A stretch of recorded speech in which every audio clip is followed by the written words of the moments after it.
오늘 5월 21일 무슨 날입니까? 네, 부부의 날. 부부의 날, 부부로서의 도리를 잘 지키고 사십니까? 어떻습니까? 가정이 무너져 가는 시대 속에서 특별히 아마 이런 날을 제정한 것은 부부를 통해서 가정 속에 사랑 회복되어지고 또한 그 가정을 통해서 이 땅이 바르게 세워져가기를 소망하는 그 마음이 담겨 있으리라 생각합니다. 그래서 우리가 이런 날을 통해서 기억하는 것도 좋겠지만 우리 믿음의 성도들은 평소의 삶을 통해서 항상 옆에 곁에 있는 짝을 사랑으로 섬겨주고 아낄 수 있는 그런 귀한 삶을 살아가는 우리 모두가 되셨으면 좋겠습니다. 그동안 이제 예배 회복에 대한 말씀을 전하였습니다. 예배 회복. 이제 성경을 여기저기 찾아서 예배 회복에 대한 우리의 신앙의 자세가 어떻게 되어야 될 것인가에 대한 말씀을 살폈는데 그렇게 찾다가 이제 구약 성경 말씀을 통해서 우리의 신앙을 다시금 다잡아보자라는 생각을 가지게 되었습니다. 처음에는 느헤미야를 계속 준비하다가 느헤미야 1장 갖고 몇 개 준비하다가 어느 목사님과 대화 중에 목사님 에스라하고 느헤미야하고 같이 있고 에스라가 전편이면 에스라를 먼저 해야지 왜 느헤미야가 먼저 합니까? 라고 하더라고요. 듣다 보니까 목회는 내가 하지 네가 하나 속으로 그렇게 했지만 그것도 맞는 말이더라고요. 그래서 다시 돌아가서 이제 에스라를 통해서 말씀을 상고해보자는 생각을 가지게 됩니다. 에스라 참 이스라엘 백성들이 포로되어진 이후에 포로에 해방되어지고 고국으로 돌아와서 다시금 회복의 삶을 살도록 격려하는 율법 박사 에스라의 말씀. 우리가 이제 이 에스라서를 통해서 보게 되어질 게 뭐냐면 느헤미야도 마찬가지겠죠. 에스라와 느헤미야는 참 많이 닮은 책입니다. 어떻게 닮았냐면 에스라는 하나님의 성전을 새롭게 세우는 그러한 측면에서 기록되어졌고 느헤미야는 하나님의 성전 외곽, 성벽이죠. 성벽과 예루살렘을 재건하는 도시 재건이라는 그런 대명자의 말씀이 주어진 것을 보게 됩니다. 결국 성전을 재건축한다는 것은 여러분 오해하지 말았습니다. 나는 교회를 재건하는 말이 아니에요. 우리 개인의 성전 이게 적용을 해서 에스라서를 좀 들어갔으면 좋겠다는 생각이 들어서 에스라를 했습니다. 저 목사가 성전 건축을 말씀을 한다 보니까 교회를 건축해야 되나? 오해는 절대 하지 마십시오. 만구 자기 생각하지 말고 하나님께서 오늘 이 시대에 에스라를 주시는 것은 내 개인의 성전이 하나님 보시기에 가장 합당한 모습으로 회복되어지고 또한 우리의 흐트러진 신앙이 다시금 바로 세워지기를 소망하는 그런 의미에서 에스라를 접근했으면 참 좋겠다는 생각이 듭니다. 그렇게 하실 수 있겠죠? 오해하지 마세요. 목사가 강단에서 말씀 전하다 보면 저는 시간이 남아서 한 사람에게 집중해서 말씀을 전하려고 절대 준비 않습니다. 내가 뭐 시간 남으면 돌아가서 왜 한 사람에게 올 타겟 해서 말씀 전하기 절대 그러지 않고 그냥 쭉 흘러가는데 오해하는 분들이 계시다. 그래서 제가 사전에 먼저 오해를 차단하고 이 말씀을 함께 묵상합니다. 에스라서와 느헤미야 여러분 포로되었던 그 당시 또 포로에서 귀환해서 고토로 돌아와 하나님의 거룩한 백성으로 다시금 세워져야 하는 그러한 이스라엘 백성들의 삶의 모습 속에서 거의 하나님께서 그들에게 바라신 바가 무엇일까? 저는 코로나 시대로 인해서 위에 무너진 예배의 모습 결국 나 개인의 성전이 코로나를 말미암아 흐트러진 그 모습이 다시금 이 말씀을 통해서 재정비되어지고 또한 회복되어지는 삶이 너무나 중요하다는 의미에서 이 말씀을 묵상하자는 의미입니다. 한번 무너진 것은 쉽게 회복되기가 어려워요. 여러분 어떻습니까? 여러분들도 개인의 신앙의 삶을 살아가면서 여러분이 한번 깨어진 그 믿음의 모습이 회복하기가 쉽던가요? 아마 결코 쉽지 않을 것입니다. 그래서 참 구약에 주어졌던 에스라스를 통해서 주어졌던 이 말씀이 오늘 이 시대 속에서 나의 신앙을 회복하고 내 개인의 몸의 성전을 다시금 재건축하는 그러한 모습 속에서 이 말씀이 어떻게 적용될 것인가 하는 것은 너무나 중요하죠. 오늘 본문은 여러분 잘 아시는 것처럼 바사 왕 고레스의 이스라엘 백성을 향한 포로 귀환과 또한 성전 재건축이라는 그 명령이 주어지는 장면을 우리에게 소개를 해주고 있는 모습입니다. 고레스는 바벨론을 멸망시키고 페르시아를 세웠던 지금 이스라엘 이란 땅이죠. 이란 땅. 그 지역에 있었던 나라인데요. 왜 고레스는 이스라엘 백성들을 포로 생활 속에서 해방시켜주고 또 그들에게 성전 재건이라는 이러한 귀한 참 보기 드문 일들을 행했을까라는 한번 생각을 가져보십시오. 이방나라 왕입니다. 하나님을 잘 알지 못하는 그러한 나라의 왕인데도 불구하고 그러한 명령을 했다는 사실. 우리가 페르시아 앞에 두 나라 아수르나 바벨론을 보면 이 두 나라의 왕들은 포로에 대한 정책을 어떻게 펼쳤냐면 자신의 나라의 땅으로 둘이 흩어지게 했고 또한 혼합 정책을 통해서 이스라엘 민족이 발흥하지 못하도록 힘을 쓰지 못하도록 그러한 정책을 펼쳤습니다. 강제 이주 정책이나 또 결혼 이러한 정책을 통해서 단독 혈통이 아닌 그야말로 잡족으로 변화시키는 그러한 일들을 했다는 거예요. 그런데 이 두 나라를 멸망시킨 이제 페르시아 이 고레스 왕은 그러한 정책을 이제 철폐하고 어떤 정책을 펼치는가? 관용 정책이죠. 무슨 의미냐? 페르시아가 정복했던 그 모든 나라의 땅 그리고 그 땅 백성들, 그 백성들이 가졌던 종교, 이 모든 것을 인정하게 되어집니다. 너희가 섬기는 신을 섬기고 너희가 섬기는 신 앞에 경배하고 그 모든 것을 다 해라라고 이렇게 공포를 내리게 되죠. 그러한 정책하에서 오늘 본문이 비단 이스라엘 백성을 향한 조서가 아니라 결국 그 당시 페르시아의 지배를 받고 있던 모든 다른 민족에 대한 동일한 조서이기도 하다는 거예요.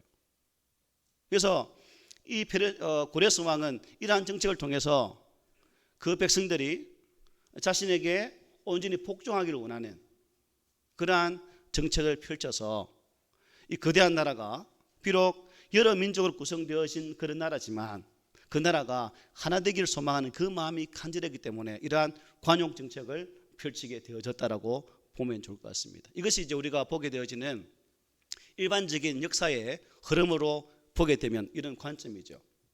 그런데 우리는 기록된 성경 말씀을 통해서 본문을 대하고 있습니다. 하나님께서 왜 고레스에게 이러한 정책을 할 수 있도록 하셨을까라는 측면에서 이 말씀을 봐야 되겠죠. 일반적인 역사, 일반적인 세계 흐름의 관점에서 보지 않고 성경적 관점이 보았을 때 이 말씀이 무엇을 우리에게 주는가? 오늘 1절에 보면 이렇게 말씀해요. 여호와께서 예레미야 입을 통하여 하신 말씀을 이루게 하시려고 바사 왕 고레스의 마음을 감동시키셨다. 누가 누구를요? 하나님께서 바사 왕 고레스의 마음을 감동시키셨다라고 본문은 분명히 말씀해 주고 있죠. 무슨 말씀인가? 고레스가 포로 귀환과 성전 허가 조서를 내린 것은 고레스의 마음을 움직이신 하나님의 섭리의 결과이다 하는 것입니다. 우리가 보기에는 세상의 모든 흐름과 정책과 모든 방향이 이 땅에 권력을 가진 몇 사람에 의해 움직이는 것 같지만 결국 이 말씀을 통해 볼 수 있는 것은 하나님께서 섭리하셔서 하나님께서 그 마음을 감동 주시니까 그러한 일들이 전개되어졌다는 사실을 분명히 볼 수 있는 부분이죠. 그렇다면 여러분, 이러한 사실이 우리에게 나타내고자 하는 뜻이 무엇일까?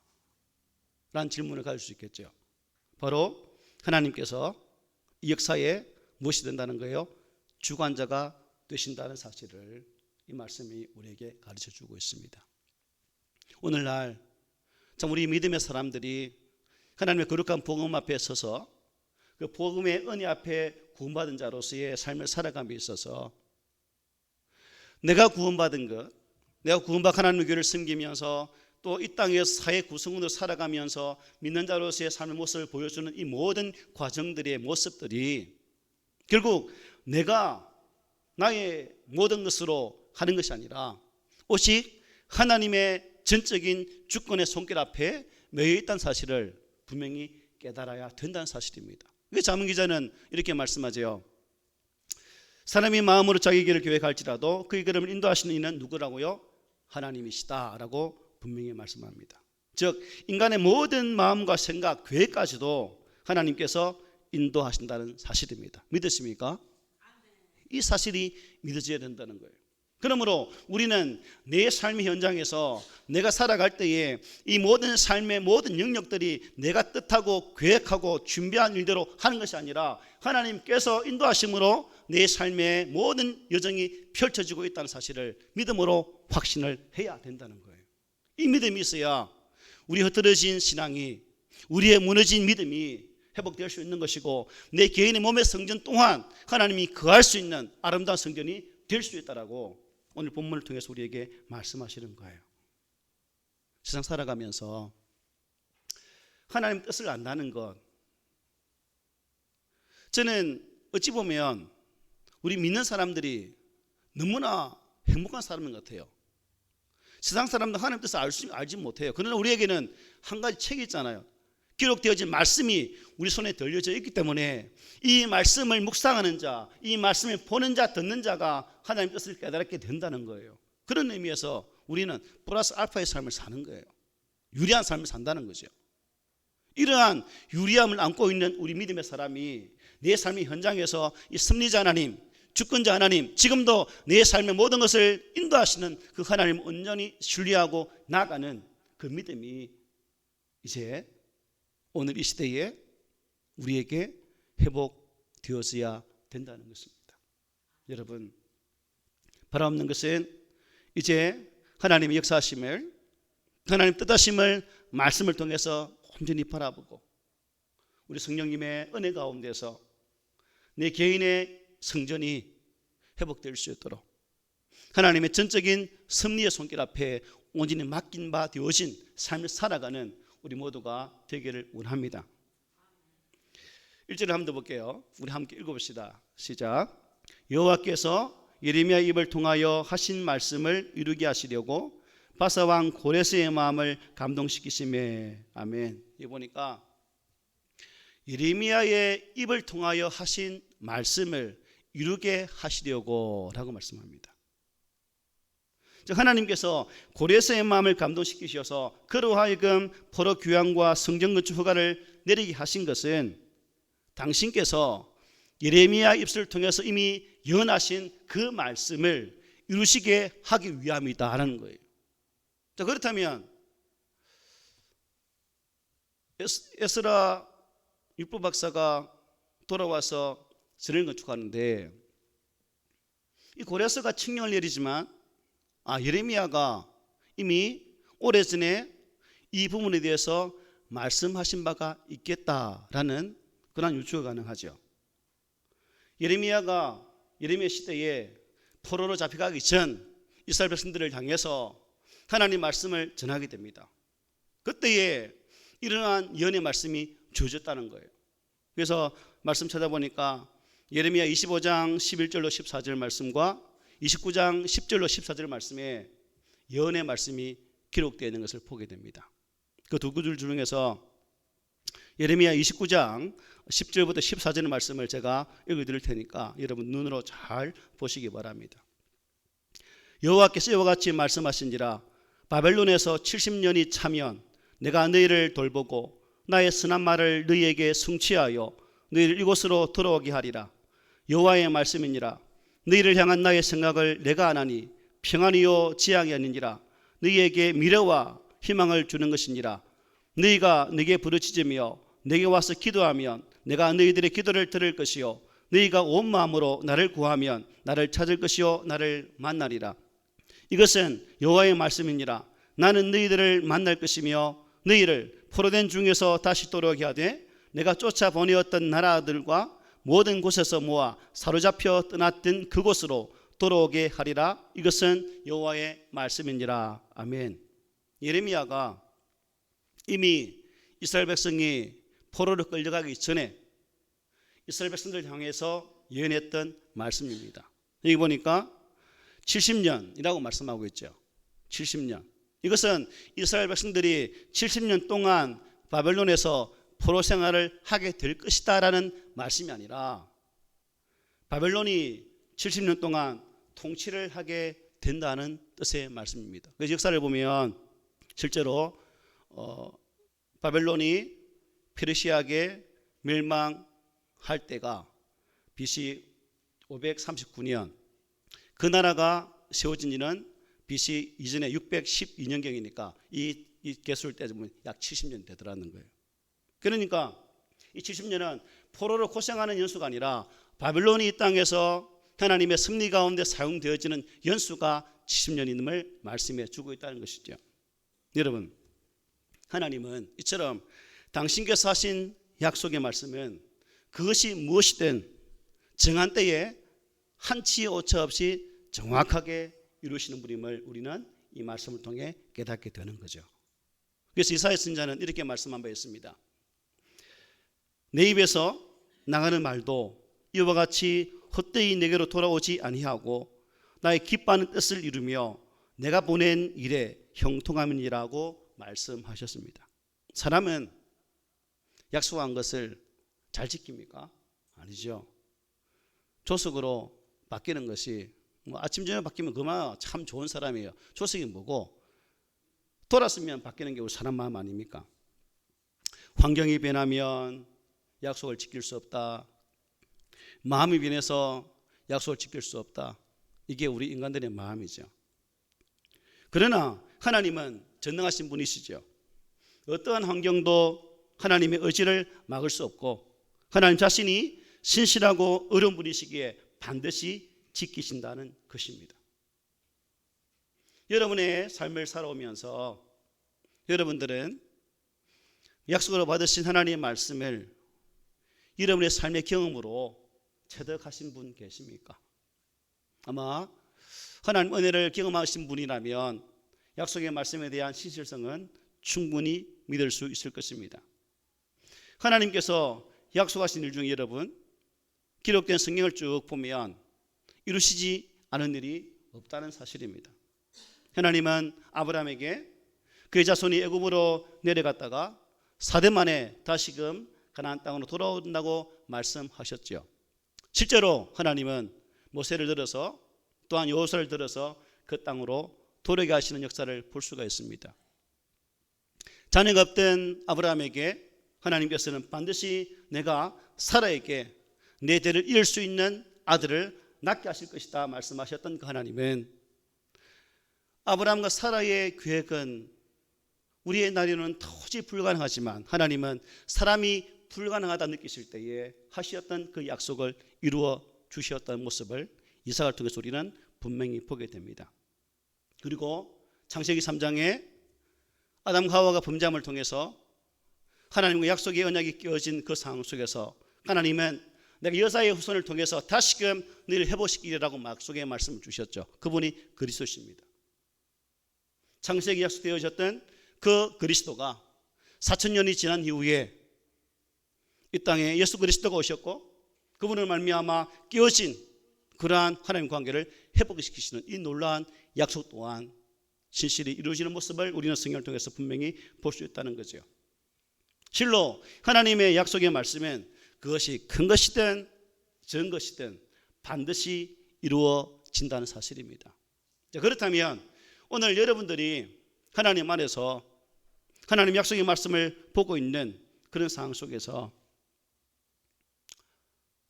참 왜 이렇게 내 인생에는 내 삶의 현장에는 이 하나님의 약속이 드디 이루어지는 것일까?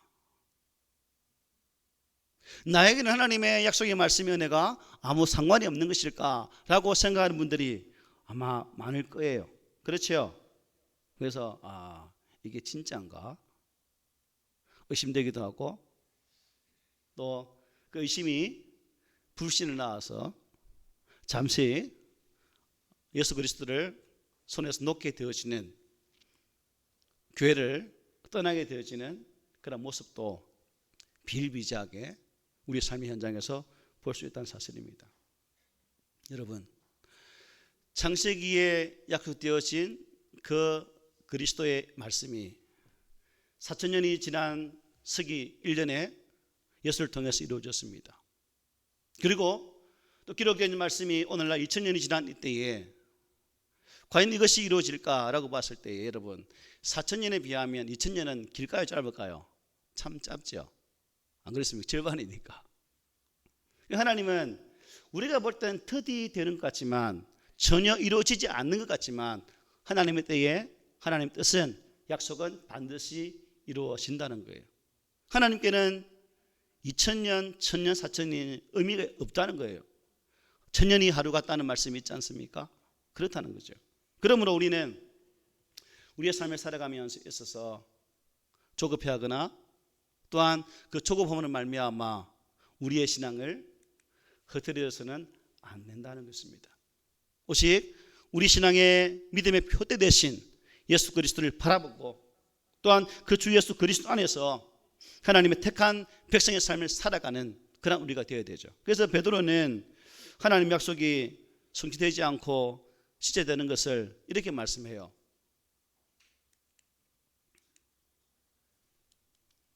한 개 넘을까?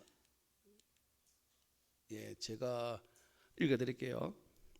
주의 약속은 어떤 이들이 드디다고 생각하는 것 같이 드딘 것이 아니라 오직 주께서는 너희를 대하여 오래 참으사 아무도 멸망하지 아니하려고. 즉 주님의 약속이 드디 이루어지는 것은 구원받는 자가 더 있게 하시려고 그렇게 한다라고 베드로 사도는 베드로서를 통해서 말씀해 주고 있습니다. 따라서 우리는 인내로서 하나님의 약속의 성취를 기다려야 됩니다.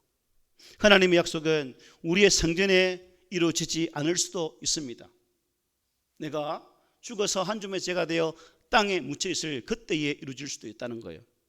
그럴지라도 우리는 소망의 끈은 놓지 말아야 된다. 왜?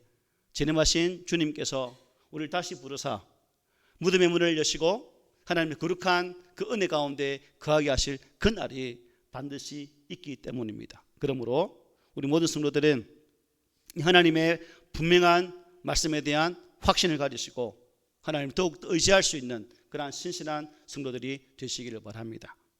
2절을 보니까 이렇게 말씀하죠. 고레스는 하늘의 하나님 여호와께서 세상 모든 나라를 내게 주셨고 나에게 명령하사 유다 예루살렘의 성전을 건축하라 하셨나니라고 선포하고 있습니다. 아마도 고레스는 자신의 포로 관용 정책에 따라서 포로들을 그 신을 인정하고 자신이 그 신의 대리자라는 인식을 아마 포로들에게 심어주기를 원했던 것 같아요. 그래서 자기에 충성하라는 것이겠죠.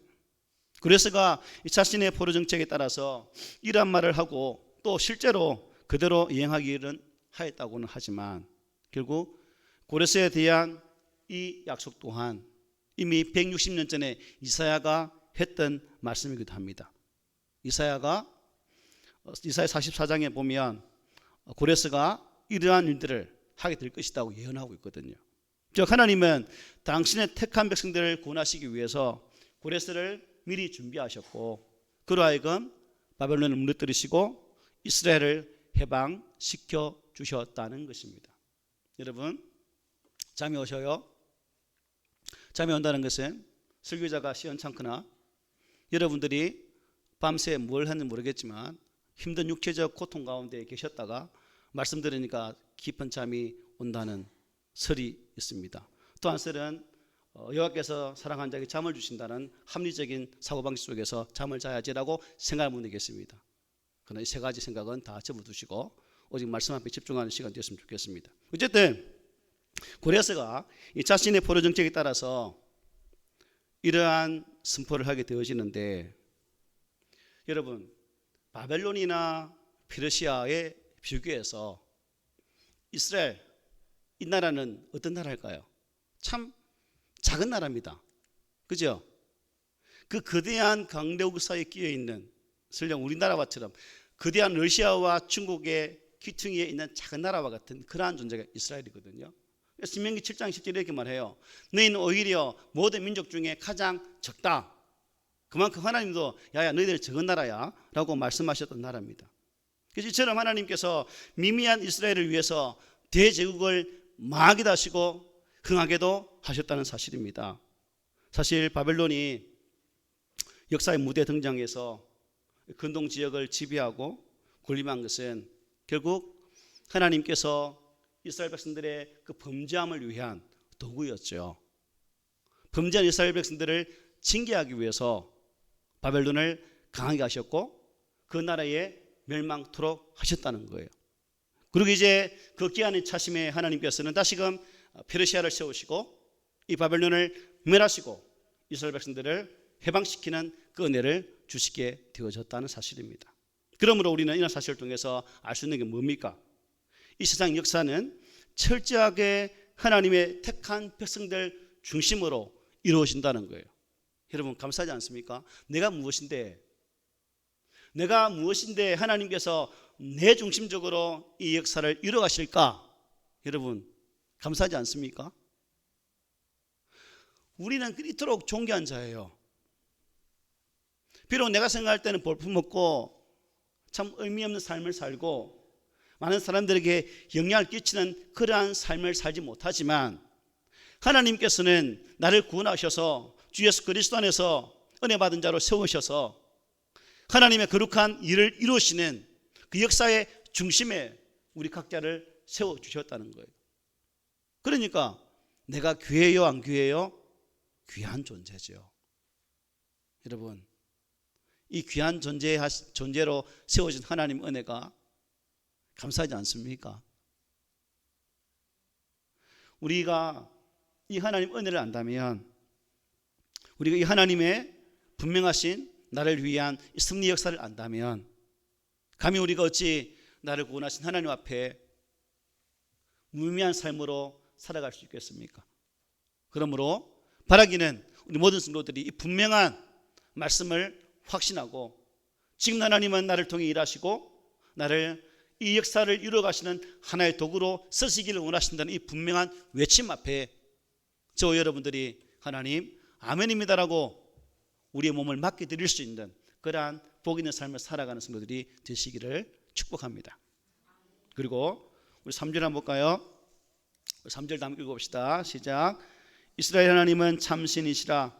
너희 중에 그의 백성된 자는 다 유다 예루살렘으로 올라가서 이스라엘의 하나님 여호와의 성전을 건축하라. 그는 예루살렘에 계신 하나님이시라. 아멘. 이 고레스 왕이 하나님을 참된 신으로 찬양하면서 또 그분의 선민인 이스라엘 자손들에게 고국으로 돌아가라고 명령을 하고 계십니다. 여기서 우리는 고레스가 무슨 이유로 이스라엘 자손들에게 포로 귀환이라는 이 역사적으로 너무나 찾아보기 힘든 이 호의를 베푸는지를 알 수가 있습니다. 이스라엘의 참신, 그죠? 이스라엘이 참신이신 하나님의 백성들이기 때문에 하나님이 참되시기 때문에 결국 너희도 그 은혜를 받게 된다는 거예요. 그렇습니다. 하나님을 섬기는 사람은 이렇게 세상 사람들에게도 존귀함을 받습니다. 시편 84편 11절에 시인은 이렇게 노래합니다. 여호와 하나님은 회요 방패시라. 여호와께서 은혜와 영화를 주시며 정직하게 행하는 자에게 좋은 것을 아끼지 아니하실 것임이니이다. 아멘. 실로 하나님 백성들은 오직 하나님으로 말미암아 권능으로 또한 존귀함으로 축복을 받는다는 사실입니다. 여러분 출애굽의 역사를 통해서 그들 해방시켜 주셨던 하나님, 그들에게 가나안 땅을 허락하시고 그 땅의 백성으로 살게 하신 하나님, 구약의 모든 흐름의 역사는 결국 하나님의 은혜의 모습이었습니다. 오늘 이 시대 속에서 예수 그리스도 안에서 저와 여러분들을 구원하신 은혜 또한 이스라엘 백성들을 택하사 가나안 땅으로 인도하신 그 은혜에 비견할 만하다는 거죠. 죽었던 나, 영원한 죄 가운데서 사망의 엄침한 골짜기로 헤맬 수밖에 없는 나를 구원하셔서 하나님의 거룩한 백성으로 삼으신 이 은혜. 그러므로 우리는 주님을 떠나서는 안 된다는 거예요. 예수님께서 뭐라 말씀하셨습니까? 나를 떠나서는 너희가 아무것도 할 수 없다라고 말씀하셨어요. 우리는 주 예수를 말미암아 구원받은 백성이기 때문에 그분 안에 온전히 거하는 삶을 살아야 된다는 거예요. 예수 안에 있는 삶. 여러분 어떻습니까? 여러분 힘든 이 시대 속에 살아가시면서 사는 것도 힘든데 예수 믿는 자로 살아가면서 여러분들은 진실로 예수 그리스도 안에 있는 자라고 확신하십니까? 만약 이 확신이 여러분의 믿음으로 고백되어진다면 우리는 나의 삶 가운데에 펼쳐지게 되어질 여러 가지 일들 속에서 힘듦도 어려움도 고난도 인내하면서 주 예수 그리스도와 동행하는 삶을 살아가야 되지 않겠습니까? 하나님의 거룩한 때, 하나님 약속하신 그 때에 내게 펼쳐질 우리 하나님의 놀라신 은혜를 바라보고 나아가는 저와 여러분들이 되기를 소망합니다. 끝으로 4절 말씀 함께 읽어봅니다. 시작. 그 남아있는 백성이 어느 곳에 머물러 살든지 그곳 사람들이 마땅히 은과 금과 그 밖의 물건과 짐승으로 도와주고 그 외에도 예루살렘에 세울 하나님의 성전을 위하여 예물을 기쁘게 드릴지니라 하였더라. 아멘. 이 고레스 왕이 바벨론 원주민들에게 귀환하는 이스라엘 자손들을 위해서 한마디로 말하면 뭐예요? 적극적으로 잘 도와주라는 명령입니다. 그런데 고레스는 이 바벨론 거주 이스라엘 자손들에 대해서 뭐라 말합니까? 그 남아있는 백성이라고 말씀하죠. 그 남아있는 백성. 왜 고레스는 지금 돌아가는 이스라엘 백성들을 남아있는 백성이라고 말했을까요? 예레미야 시대에 예레미야는 피망하여 가는 이스라엘 백성들에게 그 나라의 피망을 받아들이라고 하나님의 말씀을 증거했습니다. 그리고 그 패망 속에 회개하고 여호와께 돌아오기를 간절히 외쳤습니다. 그런데 이스라엘 백성들은 풀어대기를 거절하고 그들은 애굽으로 도망가고 각 나라로 도망가게 바빴습니다. 그리고 각 나라에 거했던 그 백성들은 그들 속에 기유하거나 또한 그 땅의 사람들과 결혼 정책을 통해서 그야말로 선민의 백성이 아닌 우상을 섬기는 그러한 백성이 되고 말았고, 예레미야 말씀에 순종했던 이스라엘 백성들은 포로가 되어서 바벨론을 끌려가고 노예 같은 삶을 살았지만 이제 하나님은 그들에게 이러한 은혜를 주게 되었다는 거예요. 역사는 어떻게 말하느냐? 이 바벨론, 이 페르시아가, 즉 바벨론이 애굽을 칠 때에 애굽으로 귀환했던 많은 이스라엘 백성들을 그야말로 애굽 사람과 다 죽여버렸어요. 만약 그들이 회개하고 포로에 끌려갔다면 죽음보다는 다시금 돌아오는 이 은혜가 임했겠죠. 그래서 고레스는 그 하나님의 거룩한 말씀 앞에 순종해서 포로로 끌려갔던 그들을 향해 뭐라 말씀하십니까? 그 남아있는 백성이라고 말씀하고 있는 거예요. 창세기에서부터 요한계시록까지 하나님은 줄곧 하시는 말씀이 남아있는 하나님의 거룩한 백성들에게 이 말씀을 주고 있다는 거예요. 남아있는 자란 우리의 삶의 자리에서 어떠한 여러 가지 어려움과 고통 속에서도 믿음을 포기하지 아니하고 설령 고난이 올 때에 그 고난 속에서 나의 죄를 고백하고 하나님 거룩한 은혜 앞에 서 있음으로 말미암아 참 믿음으로 남아있는, 바른 신앙으로 무장되어진 그러한 자로 살아남아있는 그 자를 남은 자라고 말씀하고 있다는 거예요. 오늘 이 시대 속에서 무너진 우리의 신앙은 과연 나를 남아있는 자로 세울 것인가, 아니면 이 당시에 애굽으로 강날 도망했던 그 서민들처럼 결국 죽음으로 끝나버리는 그러한 인생이 될 것인가? 바라기는 우리 하나님의 은혜 가운데서 저 여러분들이 남아있는 자로서 잘 세워지기를 원합니다. 여러분, 지진이 끝나고 나면 뭐만 남습니까?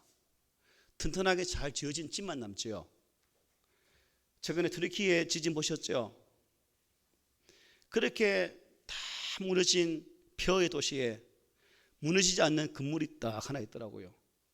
그 건물이 뭔지 아십니까? 토목 건축학계 건물이었습니다. 무슨 의미입니까?